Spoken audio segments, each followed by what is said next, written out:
surprise pour moi, hein, je le disais en intro, Office Dépôt, bah oui, vous savez largement accompagner. Vous avez un bureau d'études en interne qui peut mener donc des aménagements, des implantations, des projets de ce type-là. Alors ça, c'était une grande surprise pour moi. Alors effectivement, je le répète, on a un excellent bureau d'études chez Office Dépôt Ah avec oui, vous n'avez pas simplement un bureau d'études, pardon, vous avez un un excellent. excellent bureau Ils d'études. sont là. On est tous d'accord. Non, ils sont pas là, mais tout le monde est Non? d'accord. Ouais. Ah bon, ouais, c'est bien. Donc c'est un réel support pour nous, puisqu'on travaille d'abord sur plan et ensuite en 3D pour aider les clients à se projeter dans leur aménagement, des réflexions également sur des solutions acoustiques, sur la disposition et l'aménagement du poste de travail, donc qui sont passés de 450 mètres carrés à 950 mètres carrés. D'accord. Donc ils ont doublé leur capacité. Donc l'objectif en fait c'était d'accueillir leurs collaborateurs, mais également une vitrine pour leurs clients, puisqu'on est dans des maisons et ils fabriquent de la maison individuelle. Donc c'était de créer un lieu convivial et accueillant. Et au final, alors sur quoi finalement ils sont partis? On voit les photos ici, on a le sentiment que c'est très un esprit comme à la maison, hein. Alors ça c'est pour les espaces effectivement collectifs. On est vraiment plus sur un aménagement de bureau pour les espaces de travail. Là je vais rejoindre ce que disait Odile tout à l'heure et effectivement les études le prouvent. Ils étaient contraints et forcés d'être dans un contexte de flex office dans leurs anciens locaux, c'est-à-dire que dans une pièce de 19 mètres carrés avec un seul bureau et un seul siège, il pouvait être parfois 3 personnes avec des fonctions différentes, donc ce qui était compliqué en fait à l'usage et dans leur bien-être au quotidien.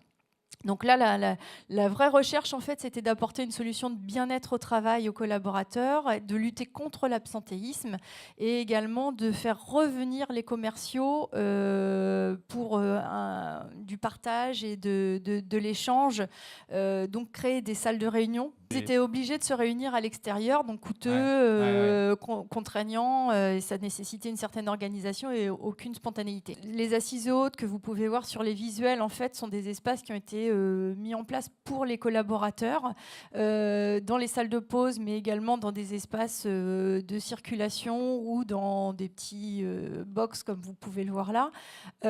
Donc pour les faire revenir, qu'ils passent 1 heure ou 2, qu'ils soient dans l'échange avec les conducteurs de travaux, enfin bref, qui est un vrai retour du travail d'équipe. L'implication des salariés, j'ai vu passer une réaction, on ne prend pas toujours le temps de demander aux collaborateurs comment ils travaillent, de les impliquer dans le projet. Alors, Comment ça s'est organisé là? Alors en fait, on a fait un gros travail en fait d'amorce du projet avec la cliente, avec Madame Chiap. Donc on a avec le bureau d'études fait un dossier de présentation et donc on a réuni en fait les collaborateurs ou du moins les personnes principales et concernées par l'aménagement de ces locaux pour prendre un peu la température. Notamment voilà, pour ces espaces-là où on avait des espaces collaboratifs, des espaces d'open space, mais également des bureaux fermés, comme on le disait tout à l'heure, où on est 3 ou 4 en fait, et donc ça nécessite un petit peu d'aménagement, une disposition particulière selon qu'on doit travailler ensemble ou pas, qui est un échange et une passation en fait et une communication. Donc ils ont été concertés et on a fait quelques petites modifications, mais pas énormes puisque le travail avait bien été préparé en amont.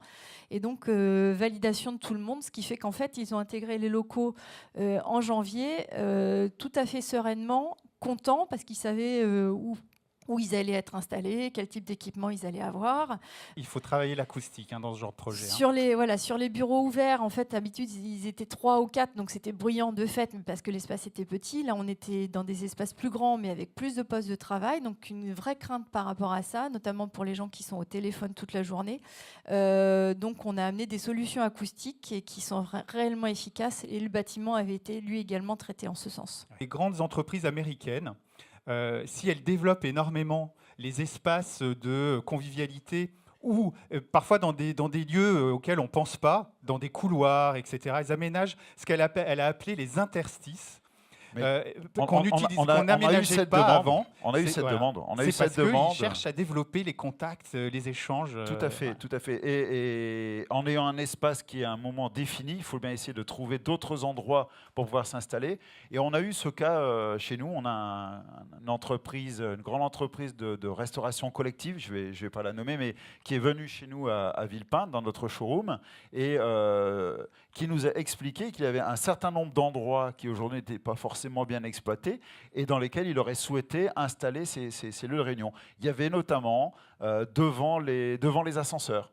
Voilà, on a un grand plateau devant l'ascenseur qui ne sert qu'au passage.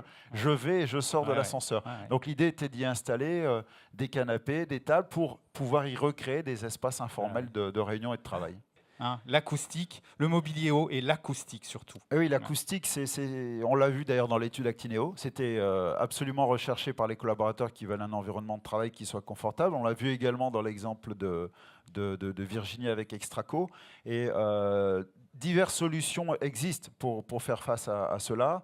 On a bien évidemment à la base, lorsqu'on est en open space, l'écran qui permet de séparer deux collaborateurs qui sont en face à face ou l'un à côté de l'autre.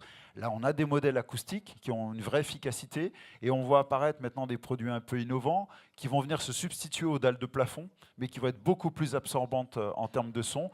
Sur les murs, on peut avoir des choses très esthétiques qui viennent se poser sur les murs ou qui sont simplement pendues au plafond. Oui, j'ai vu. De la cloison également phonique. Et on a parlé des silent box et autres modules qui sont le pendant de l'open space. Et les gens comprennent ça, je pense, aujourd'hui. Les salariés sont demandeurs. On est là pour les accompagner là-dedans. Pour rebondir sur le Feng Shui, oui, on a eu un projet sur la Normandie, en fait, d'une entreprise qui était très, très sensible, une industrie, et donc qui a réaménagé tout un plateau et un open space avec son bureau d'études, son service comptable. En fait, là, c'était un vrai open space puisque tous les services étaient...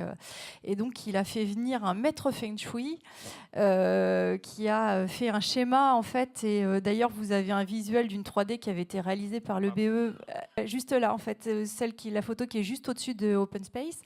Et donc, le maître Feng Shui avait recréé des ambiances de couleurs et des endroits où il fallait absolument pas que les gens se tournent le dos. Et donc, le BE et moi-même avons travaillé après à partir de ces infos-là. On a demandé aussi aux gens de se prononcer sur leur bureau idéal. Bon, alors bien sûr, la majorité souhaite un bureau individuel fermé, mais quand même, il y a 30% des gens, quand on leur demande ce serait quoi votre bureau idéal, clairement, ils disent c'est un bureau en open space. Donc, vous voyez, quand même, les gens évoluent, à condition qu'à côté de cet open space, j'ai effectivement la bulle de confidentialité ou la petite salle de réunion facile d'accès. Ça reboucle sur le déséquilibre vie pro, vie perso, parce que j'ai discuté récemment avec des personnes qui bossent en espace de coworking comme ça, dont une équipe de RTE quand même, donc réseau transport d'électricité, qui est allée demander au directeur de l'environnement de travail, qui cherchait à les réimplanter quelque part, leur a dit « Mais non, moi, je ne veux pas aller dans un immeuble RTE. Il faut me trouver... » C'est les managers qui ont demandé. « On aimerait plutôt aller dans un espace de coworking. » Donc, l'équipe entière est partie. Il leur a trouvé un espace de coworking. Donc, on a dit « Mais qu'est-ce que vous allez chercher ?» là-bas, hein. Eh bien, une dynamique, une motivation, une ambiance. Tu en parlais, les motivations, voilà.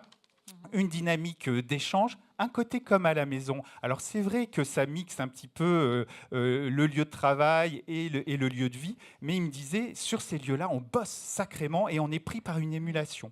Je pense, hein, ça n'a pas été exprimé, mais qu'il y a aussi un moyen de sortir d'une culture d'entreprise, de s'extraire aussi d'une culture d'entreprise pour tester autre chose, d'autres types d'espaces et probablement aussi une autre façon de manager et une autre culture.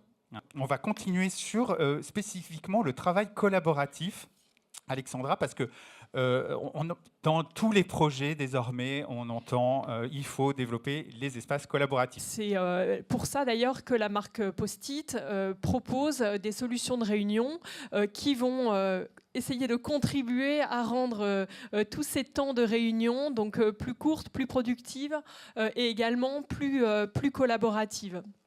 Donc là, je vous en ai mis quelques exemples.